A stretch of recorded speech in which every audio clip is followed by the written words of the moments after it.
Welcome to the design creation phase of our logo design for Rights. In the last video, we did some sketching, put down a few ideas, and now we'll be creating what we have. We settled on a design, so we'll be creating that in Adobe Illustrator. So let's jump right in. So as you can see, I have brought in our sketch. We have that as our reference. So now we need a function that locks this so that we can't move this around. You have two options. You can go into your layers to lock it over here, or you can just use the shortcut command 2 or control 2. So once I click on this, control 2 is locked, and now I can't move it around. So we just have this here as our reference. So now we need to find fonts that are bold and have this sort of feel so that we can use that as our building block for the logo design. So first of all, we're designing in black and white. So for now, we'll not use our colors yet. So let's go in and see what we have. Let's bring in our text. Bring in a text here and type our rights. Select all and increase the size. Let's try 50. Is that big enough? Can select it, hold shift. Can select it, hold shift and pull that out. So we have something. So you can see this is bold, but it's not showing us any sense of creative. It's just bland. So let's duplicate that. To duplicate, you use your Alt or Option key on your keyboard. You hold Alt down and you click and drag to duplicate your elements. And so now we'll just go through and look at different fonts and see what we have. So let's open our fonts panel. Let's look at this. This is serif. We can always come back to change them, so let's not overthink that. Let's come in here and swipe down a bit more. Let's see about this. Okay, this looks a bit interesting. That looks interesting. So let's do the same for this. Let's scroll down all the way. Let's see what we can find. Porkies. Okay, this has some sense of fun and creativity, and it's also bold, but this looks too playful. And that's another thing you need to check. You need to be able to strike that balance. So everything that we did prior, where we're creating our mood board, understanding the brand and trying to make ourselves one with it, is so that by now, when you see a font, you can easily tell, does this communicate the mood and the tone of that brand? If it does, you feel that. If it doesn't, you can easily just move past that. This looks more like something we can work with compared to Porkies. So let's go and find more options. Definitely not. Okay, we already have this. Not really. Well, a script font won't work based on our idea here. This is somewhere a bit further. This is still giving me that energy that I want. Porkies, no. Scroll through a bit more. Definitely not. So let's keep going, right?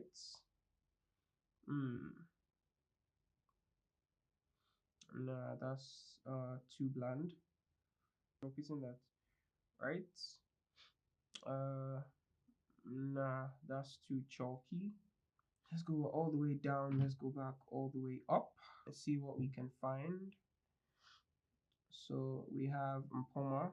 That's one good one. The first one, that doesn't fit what we're looking for.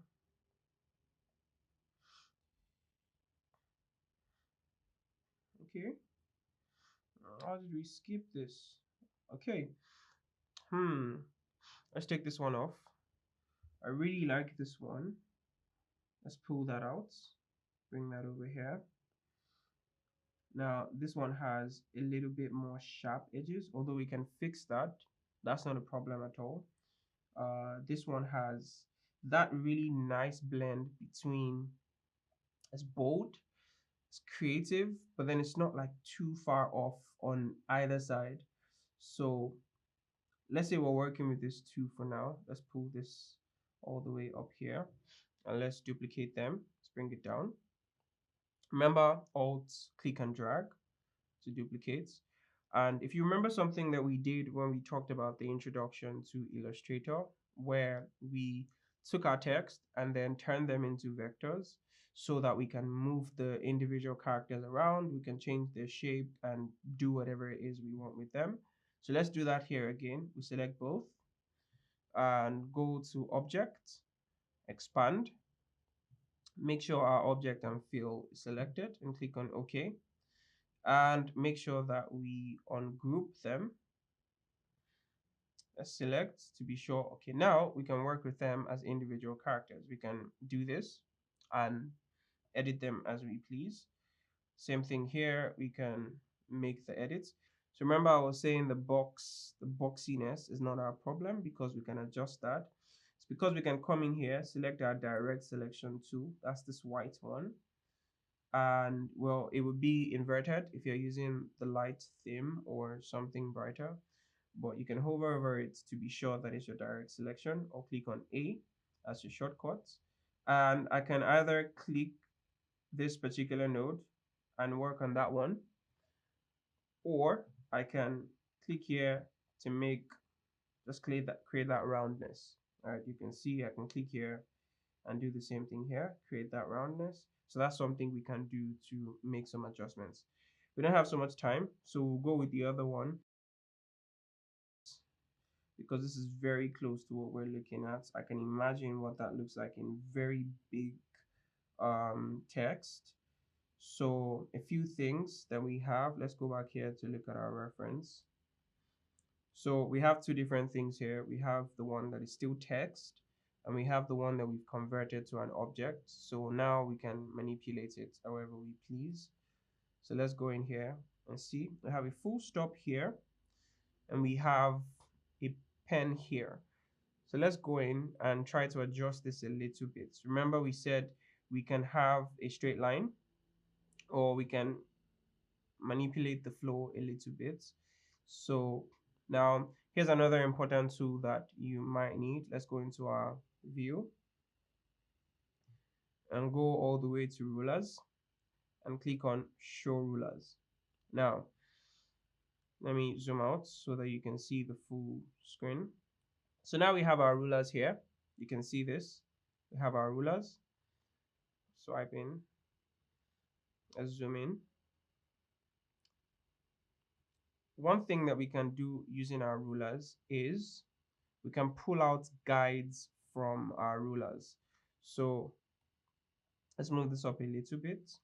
If I go to the ruler, if I click and drag, you can see that a line follows my cursor. I'm still holding, and I bring that all the way to the base of my font. Once I leave that, you can see that we have a straight line that has now been created at the bottom of the text. So this serves as a guide. I can bring in more. So I can bring that here. And say, for example, when we create our dots, we want to make sure that it is aligned to the straight line if we're going to use a straight line. And when we create our pencil, we want to make sure that it is the same height with our T. So you can click and move it around.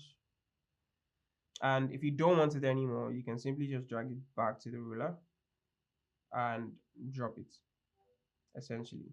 So we need to move away from our canvas. Let me zoom out. Can pull this and drag it all the way up and drop that here. We can use our Command R to turn off our rulers. We can use our Command R to bring it back. So we have our guide here. Let's zoom in.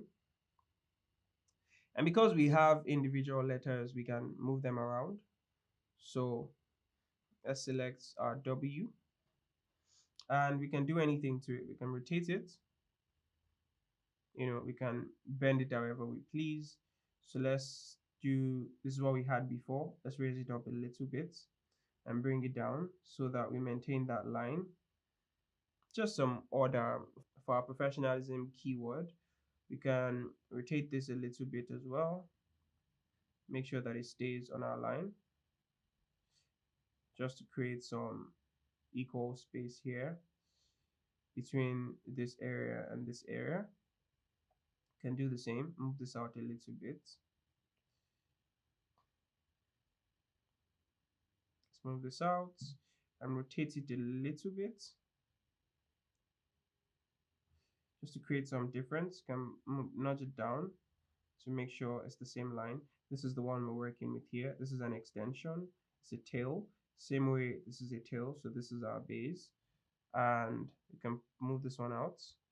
Do the same here. Say rotate this a little bit as well.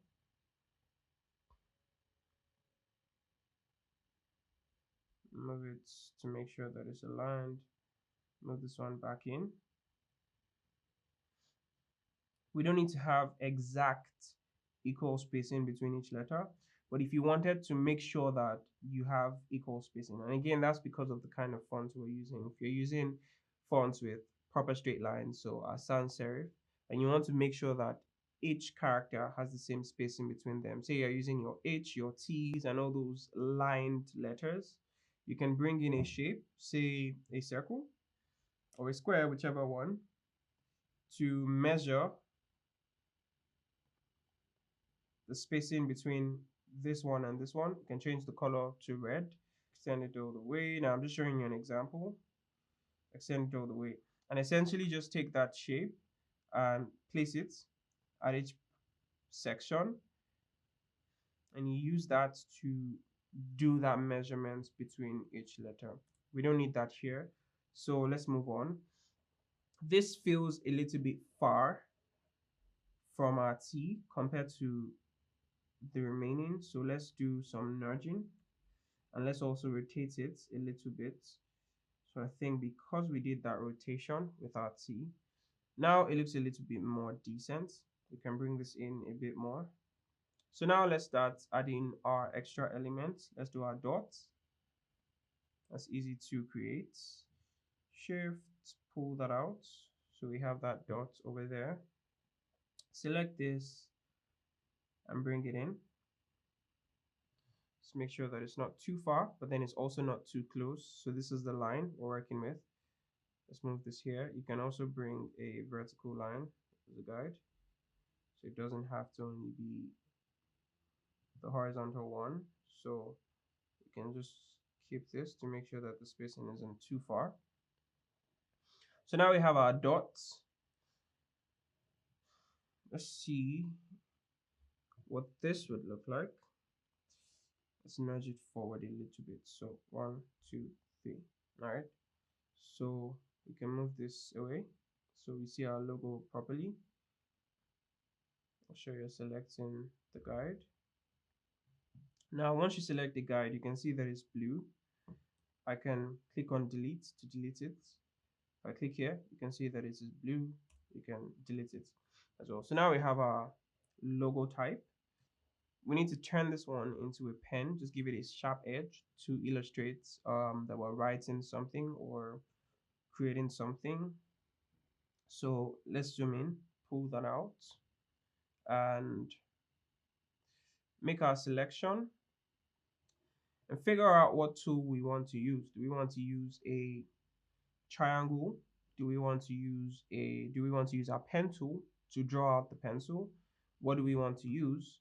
And let me show you using both methods. If I bring in a polygon, I click, I select 3 because the rectangle has 3 sides. Let's zoom in, pull that up a little bit. Now, I need to go back to move tool. So now we need to align both. Let's change the color so we can see the difference between the two of them. So make this small to start with, because we don't need it to be that big. And zoom in a little bit more. Now let's bring in our, where do we want our pen pointing? So we want it to point this way. If we pull this in, let's make sure that it's centered. And now we can align this to the edge. Do the same thing here, align it this way. And now we have something that looks like this. We have something to cut. We have something to add. So here, let's change this back to black. We can just use our eyedropper to select this so we can see what we're working with. We can bring this in a bit or extend this one out a little bit so we can see where this is pointing. If we select both, remember our shape builder tool. So let's go to shape builder, select that, and zoom in. It's too close. Let's drag. If you're using a mouse, you can use your center ruler to you click in and use it to drag around, or use your H to switch to your hand tool and drag around. So let's go in. And now what we're trying to do is merge this area with this area and this area, and we're trying to delete these areas outside here. So let's zoom in a bit further, drag this in. Let's keep doing our drag. Let's keep doing our drag.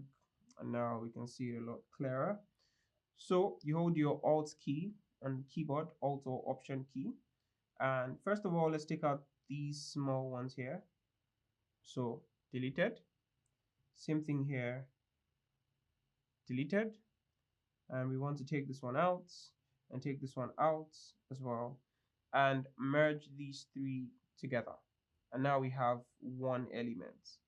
So our W has gone from just being a W to having a sharp tip to show that this is a pen. So let's take this back, let's pull it in. You can make adjustments where needed. Trying to just move this around. You can make adjustments. Let's pull this up. You can see that again we have our little nodes here, so you can move to your direct selection. You can come in and say make this undo.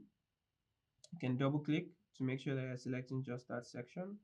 If this pops up, let's make sure that you're on this absolute and click on OK. And so reduce that tip a little bit. And now we can do the same here. Click into this one and say make it rounder. You can say click into this one and make it rounder.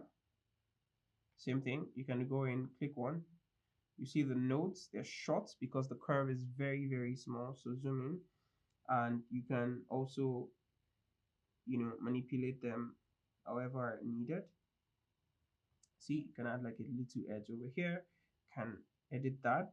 You can click here and make that change. So let me show you something else here that is very useful for you. Remember, like I said, as we need things, I'm going to show you. So here's something else that we may not necessarily need for this project, but it's something that you might need. So let's assume that we bring up our pen tool. We create our first node, create another one, we create another one, and we join it here. Now let's go to our direct selection tool. And now you notice that when I click in here, we have two nodes that are working together. If I bring it in, the curve gets closer to being straight. If I drag it out, you can see that it extends on this side. You can see it's affecting the other side as well. So if I do this, you can see both sides are swinging. Same thing. If I pull this out, same thing. So what if I just want to adjust this section without this section? I don't want to move the two handles. I just want to move one. How do I do that? You simply do that by holding on your Alt key, again, on your keyboard, and selection. You can see that there is a plus now added. I released my Alt. If I hold on Alt, you can see that there is a plus now added. If I select this node, you can see that now it works independently of the other one. So now I can do this. And now I have two nodes working independently. You can see this. This node is working independently. I can do the same for here. If I hold my Alt key and I hold this, now I can only move one side. So this could be very, very useful as you create. Let's delete that and come back to our logo. Let's make sure that these are following the same line. So bring in a guide, pull that here. You can see that our pencil is far higher than our text. So let's make sure that we're keeping them together. I mean, depending on what you're creating, if what you need to create is extended, then go ahead, do that. Again, based on the brand, based on the idea, based on the ideas you've put together, based on your sketch, all of that. So I'm clicking on our direct selection tool.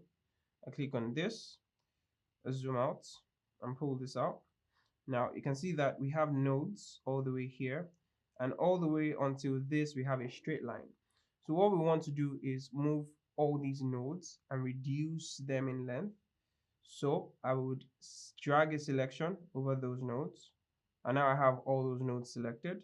And if I click on one of them, any one of them, and I bring it down, let's go back.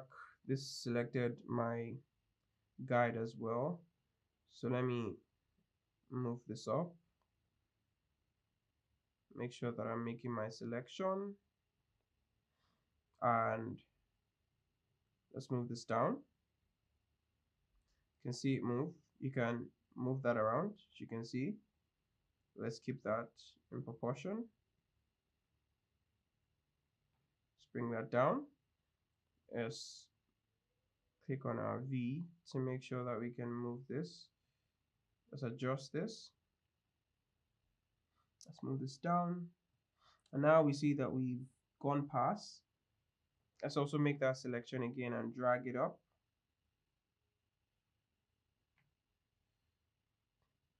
Let's undo. I think we've made a shift there. So let's make sure that we're following that path. Straight line, then drop it. And now we have a straight line from our W all the way to our T. You can click on our guide and delete it. And now we have something that looks like this. Now, again, when we're working on a real project, we will try different ideas, outline a few things, do different iterations, show the clients maybe one or two different examples more, and just have them look at the different ideas. How did we come to this idea? Why did we choose this one? Why did we choose to use a logo type? And how can they use, that logo, and how can they use that logo that we've created? Let's go further and think about creating an app icon, for example. Say they have an app, they decide to create an app at some point. They may not be able to fit all of this into that app icon, and if they do, it means that they'll have to shrink it down, which might affect the readability. So we need to create a logo mark that they can use in small spaces. So now to do that, we can simply pick our first and last elements. Now, it's not a rule that you pick your first and last element. It can be only the first one. So essentially, whatever text within that logo type that is housing the elements that you're adding to it to show that, oh, this is what this brand does, that's what we use. So here we have our W, that's our guy, and we have our full stop as well. That's both illustrating we're writing full stop or completion. So we can copy that and move that all the way here. And now this can fit into an app icon.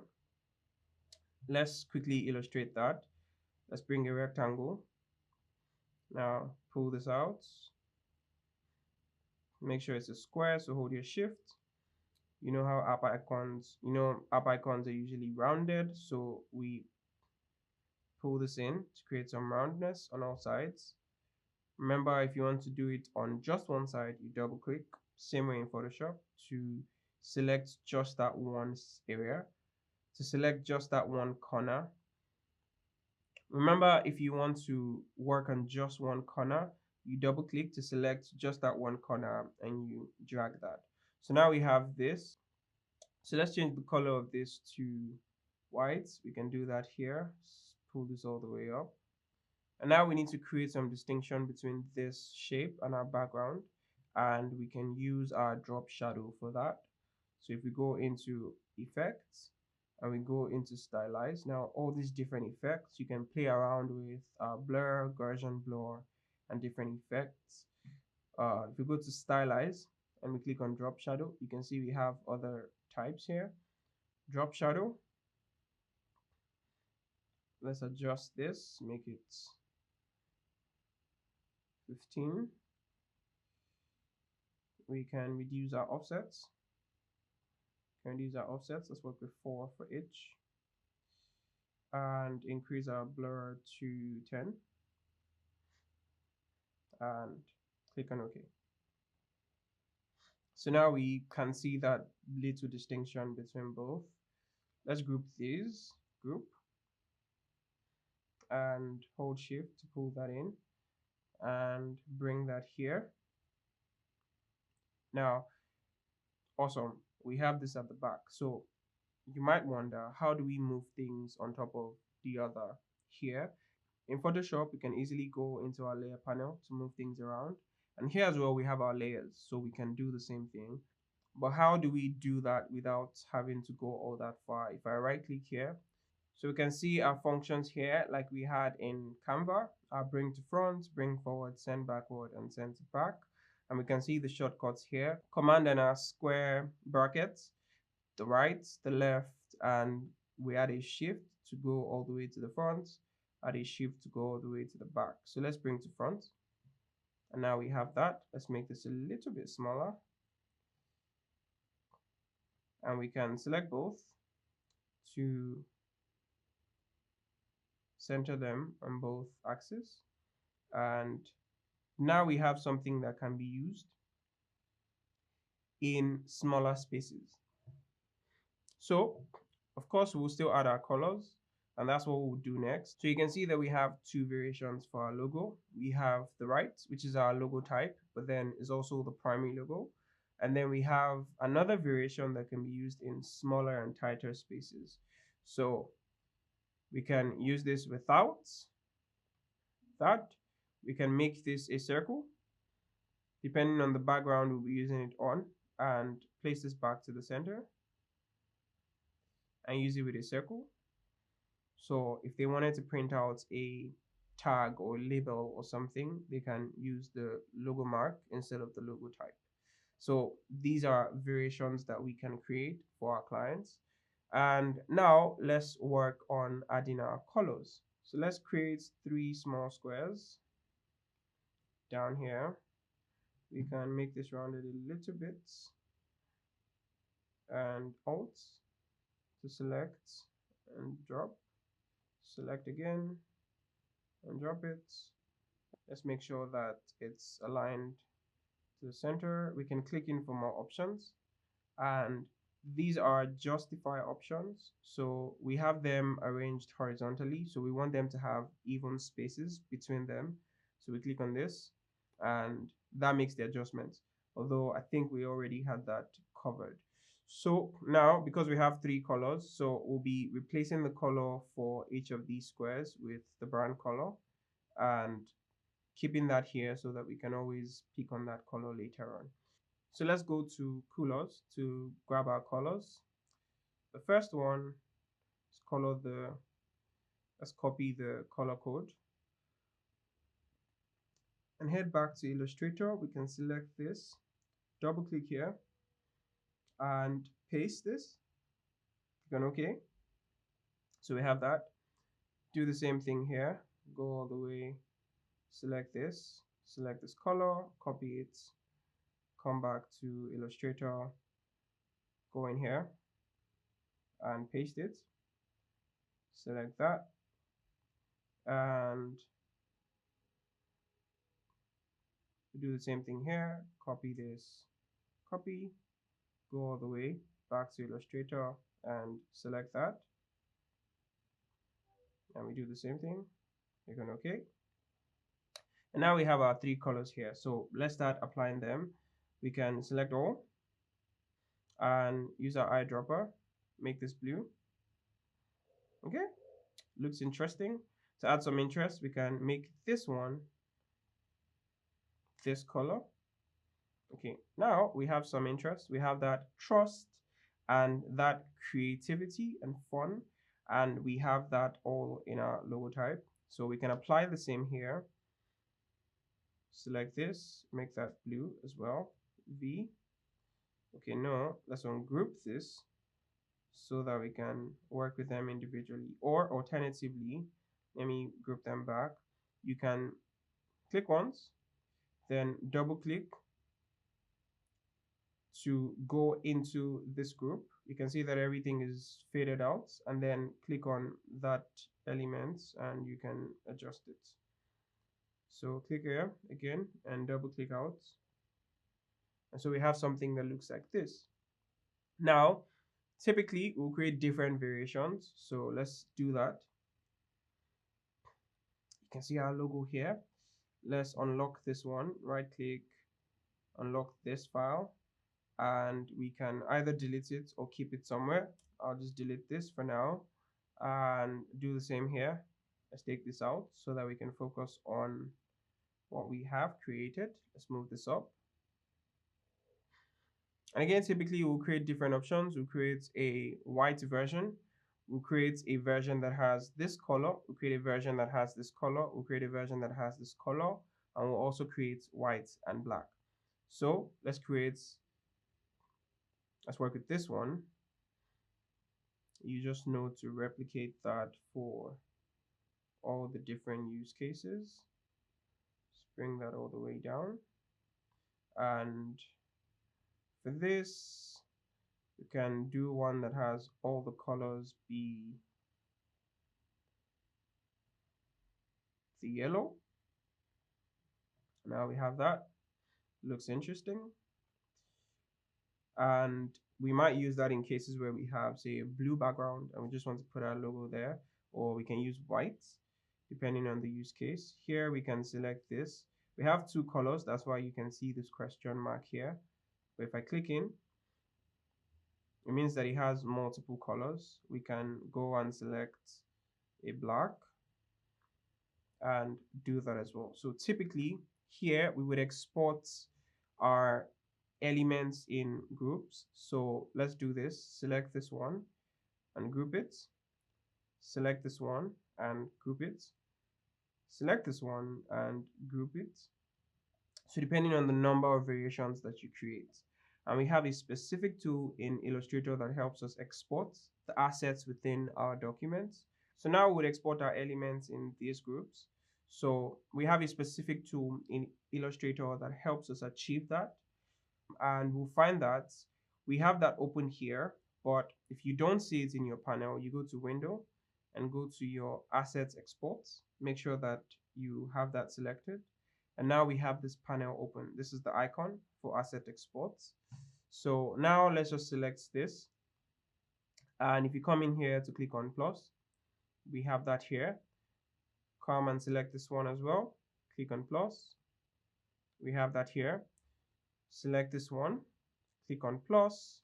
We have that as well. And then let's make sure that this is grouped, all of it. And add that here as well. So we have these different assets ready for export. To export it, we simply come here and click on export.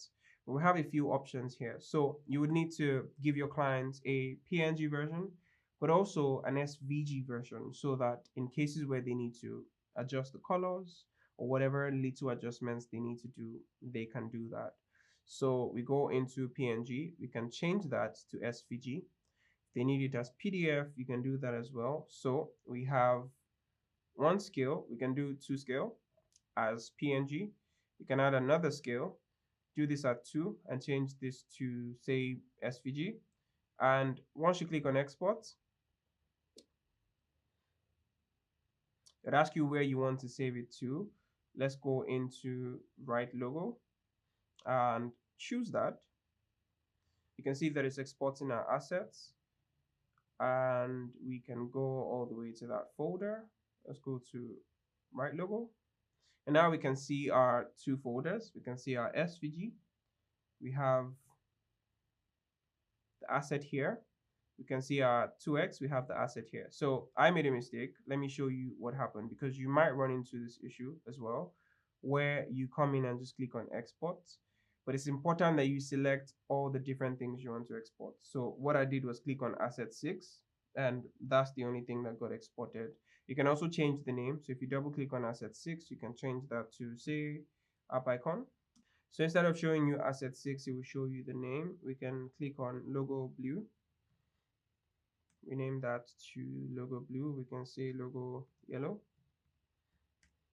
and say logo black. We can also do logo white, and click on this, hold your shift, select this, or command to select one after the other, and make sure that you have all of them selected. We still have our scales here, so click on export. Let's wait for it to export. Choose the same folder, and once it's done, let's go in here, and now we can see all our assets: our logo blue, SVG, our logo black, SVG, our logo blue, and our logo yellow. And same thing for our PNG, our logo black, our logo blue, and our logo yellow. So now we have our assets, and in most cases, you would put all the assets together into a folder. You separate them. So maybe you do your blues, you do your yellows, you do your black and whites, and you send that to your client for preview. So based on what they request from you, they might just ask for SVG or PNG. In some cases, they will ask for your source file. And what that means is the file in Illustrator that you use to create it.